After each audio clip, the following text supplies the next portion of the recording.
বাংলাদেশ ভারতের মধ্যে যে সম্পর্ক এখন চলছে তাতে আগুনের উপর ঘি ফেলার যে ঘটনাটা সেটাই কাজ করেছে আইপিএল এবং সাথে সাথে যে টি-20 ওয়ার্ল্ড কাপ আসছে সেটা নিয়েও একটা বিধিবিস্ত্রী রকম ঘটনা ঘটে যাচ্ছে।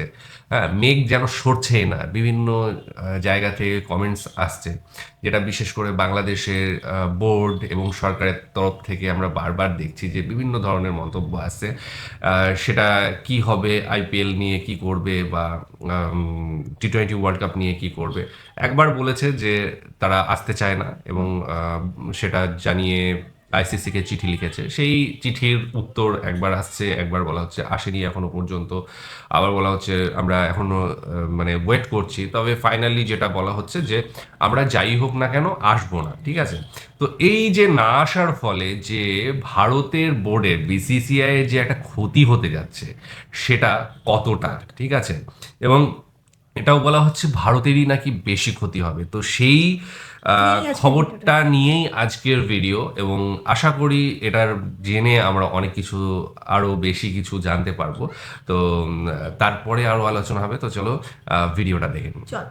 ক্রিকেটে রাজনীতি ঢুকে পড়লে দেশ ঠিক কিভাবে জবাব দেয়, একটা প্রশ্ন দিয়েই আজ শুরু করব সম্পাদকের চোখ। আজ মুস্তাফিজুর রহমানের আইপিএল থেকে বাদ পড়া শুধু একজন ক্রিকেটারকে বাদ দেওয়ার খবর নয়, বরং আজ এই ঘটনায় আহত হয়েছেন গোটা বাংলাদেশের 20 কোটি মানুষ। বলা ভালো গোটা বাংলাদেশ। এটা আবেগের প্রশ্ন, কথা বা প্রসঙ্গ নয়, এটাই এখন বাস্তবতা।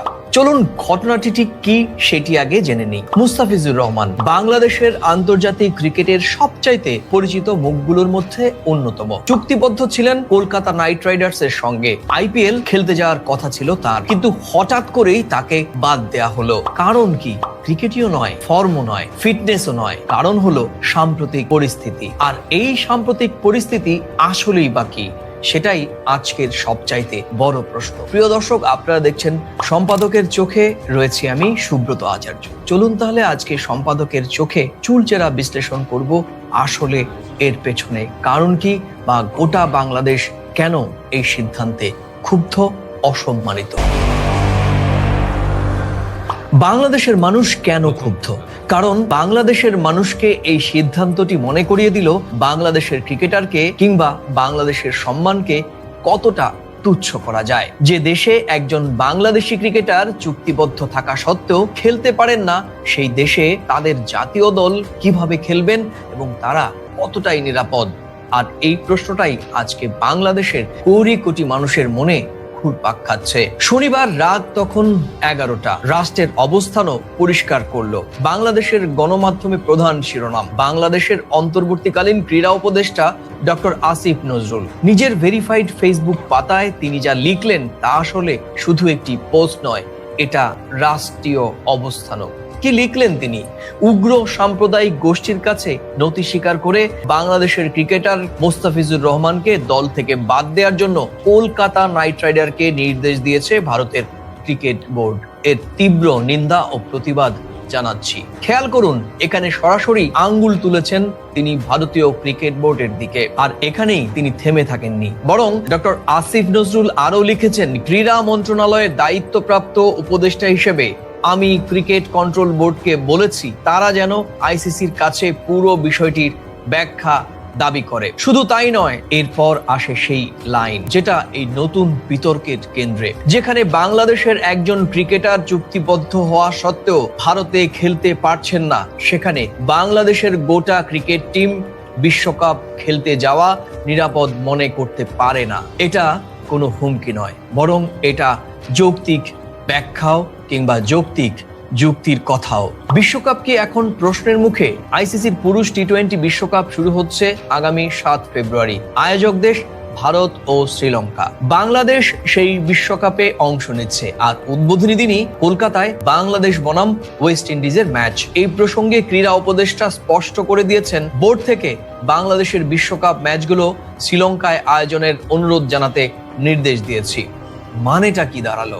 মুস্তাফিজকে বাদ দেওয়ার সিদ্ধান্ত এখন সরাসরি প্রভাব ফেলছে বিশ্বকাপের ভেন্যু, নিরাপত্তা এবং আয়োজনে। আইপিএল সম্প্রচার বন্ধের আহ্বান, সবচাইতে কঠিন বার্তা আসে শেষে। ডক্টর আসিফ নজরুল লিখেছেন, আমি তথ্য ও সম্প্রচার মন্ত্রীকে অনুরোধ করছি বাংলাদেশে আইপিএল খেলার সম্প্রচার যেন বন্ধ করে দেওয়া হয়। আমরা কোনো অবস্থাতেই বাংলাদেশের ক্রিকেটার এবং বাংলাদেশকে অবমাননা মেনে নেব না। গোলামির দিন শেষ। এই ভাষা কঠিন, কারণ অপমানটাও ছিল অনেক বেশি কঠিন। কি বলছে বাংলাদেশি গণমাধ্যম? বাংলাদেশের সংবাদ মাধ্যমগুলো প্রায় এক স্বরে কথা বলছে। ক্রিকেটকে রাজনৈতিক প্রতিশোধের জায়গায় বসানো হয়েছে। একজন খেলোয়াড়কে গোটা দেশের প্রতীক বানিয়ে অপমান করা হয়েছে। আইপিএল এর নিরপেক্ষতা নিয়ে প্রশ্ন উঠেছে। ভারতীয় ক্রিকেট বোর্ড ক্ষমতার দম্ভ দেখিয়েছে। অনেক শিরোনামের মর্ম একটাই, এটা ক্রিকেট নয়, এটা অসম্মান। আসলে ভারতীয় ক্রিকেট বোর্ড কোথায় ভুল করলো? একটা কথা খুব পরিষ্কার, ভারত বড় ক্রিকেটের শক্তি, এটা সত্য। কিন্তু বড় শক্তি মানে ছোট দেশকে অসম্মান করার লাইসেন্স তাদের হাতে নেই। বিসিসিআই যদি মনে করে একজন বাংলাদেশি ক্রিকেটারকে বাদ দিয়ে তারা পরিস্থিতি নিয়ন্ত্রণে আনবে, তাহলে তারা ভয়ঙ্কর রকমের ভুল করলো। কারণ এতে তারা হারালো নৈতিক অবস্থান, ক্রীড়াঙ্গনের সম্মান আর ভবিষ্যৎ সহযোগিতার আশ্বাস। বাংলাদেশ এখন কি কি পদক্ষেপ নিতে পারে, চলুন সেই বাস্তবতার কথা বলি। বাংলাদেশের সামনে এখন কয়েকটা যৌক্তিক বৈধ বিকল্প রয়েছে। আইসিসিতে আনুষ্ঠানিক অভিযোগ, খেলাকে রাজনৈতিকভাবে প্রভাবিত করার লিখিত অভিযোগ জানাতে পারে তারা। বিশ্বকাপের ভেন্যু পরিবর্তনের দাবি করতে পারে তারা। ইতিমধ্যেই ভারতে নয়, তাদের দাবি শ্রীলঙ্কাতে ম্যাচ করা হোক। আইপিএল সম্প্রচার স্থগিত, ইতিমধ্যেই সেই নির্দেশনা এসে গিয়েছে। এটা আবেগ নয়, এটা এক ধরনের যৌক্তিক প্রতিবাদও। ভবিষ্যৎ ক্রীড়া সহযোগিতা পুনঃবিবেচনা, দ্বিপাক্ষিক সিরিজ থেকে শুরু করে সবকিছুতে এর প্রভাব অনিবার্য। এগুলো কোনো চরম পন্থা নয়, বরং সম্মান রক্ষার পথ হিসেবেই বাংলাদেশ সরকার কিংবা বাংলাদেশের মানুষ বেছে নিতেই পারেন। মোস্তাফিজ আসলে একা নন, এই গল্পটা গোটা বাংলাদেশের। আর যদি আমরা এ বিষয়ে চুপ থাকি, তাহলে কাল অন্য কেউ অপমানিত হবেন। ক্রিকেট আমাদের সকলের ভালোবাসা, কিন্তু সম্মান তার চেয়েও বেশি। বাংলাদেশ আজ যে অবস্থা নিয়েছে সেটি সত্যি কারো বিরুদ্ধে নয়, বরং নিজেদের সপক্ষে শক্তিশালী এবং যৌক্তিক অবস্থান। আর এটাই আজকের নতুন বাংলাদেশ। প্রিয় দর্শক, আপনারা দেখলেন সম্পাদকের চোখে আজ এ পর্যন্তই। আবারও দেখা হবে নতুন কোনো বিষয় নিয়ে। ততক্ষণ ভালো থাকুন, সুস্থ থাকুন, সবাই নিরাপদে থাকুন। নমস্কার। পরিস্থিতি যেদিকে ঘুরিয়েছে তাতে করে ইন্ডিয়া এবং বাংলাদেশের যে ক্রিকেট, সেই ক্রিকেটটাই কিন্তু আলটিমেটলি নষ্ট হচ্ছে, ক্রিকেটের ভবিষ্যৎ নষ্ট হচ্ছে। বর্তমানে হয়তো যুযুধান, দুই পক্ষ ফাইটে ব্যস্ত এবং দুই পক্ষই নিজেদের যে সিদ্ধান্ত তাতে অনড় রয়েছে, কিন্তু আলটিমেটলি ভবিষ্যৎ নষ্ট হচ্ছে। এর ফলে ক্রিকেটের ভবিষ্যৎ নষ্ট হচ্ছে বাংলাদেশ এবং ভারতের দুই পক্ষেরই।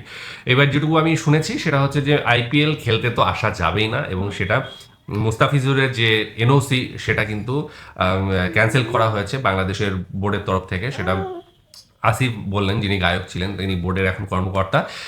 যেহেতু এখন বোর্ডে গভর্নমেন্ট যে মানে হস্তক্ষেপ করেছে, সেখানে তাদেরও তার বাইরে কিছু এসে বলার নেই।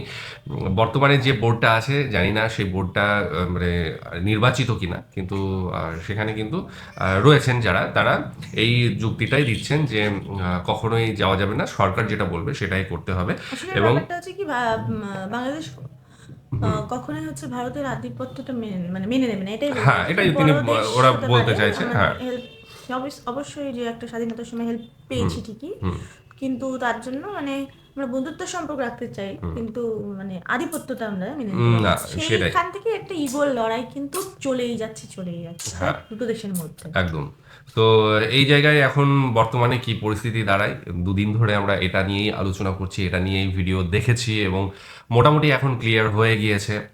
জানি না এখনো পর্যন্ত আইসিসির তরফ থেকে কোনো চিঠি এসেছে কিনা, প্রতি উত্তর এসেছে কিনা, কারণ প্রথমেই যেটা জানতে পেরে গেছিলাম যে আইসিসি রিপ্লাই দিয়ে দিয়েছে, কিন্তু তারপরে আবার বাংলাদেশের বোর্ডের তরফ থেকে জানানো হলো যে না, এখনো পর্যন্ত কোনো রিপ্লাই দেওয়া হয়নি, বা উত্তরের জন্য অপেক্ষা করা হচ্ছে, পরবর্তী উত্তরের জন্য অপেক্ষা করা হচ্ছে। তো কতদূর এটা টানা যায় বা টানা হয় সেইটা দেখা যাক, এবং পরবর্তী যে উত্তর আসবে বা বাংলাদেশ একদম ফাইনাল যে ভার্ডিক্টটা দেবে এটার বিষয়ে, সেটা নিয়ে যখন আমরা ভিডিও দেখব, সেটা নিয়ে আলোচনা করব। বর্তমানে আমরা 3-4 দিন ধরে এই পরিস্থিতি একই জায়গায় রয়েছে, 19 থেকে 20 এখনো হয়নি, 19-19-এই রয়েছে, 20-এ এখনো যায়নি।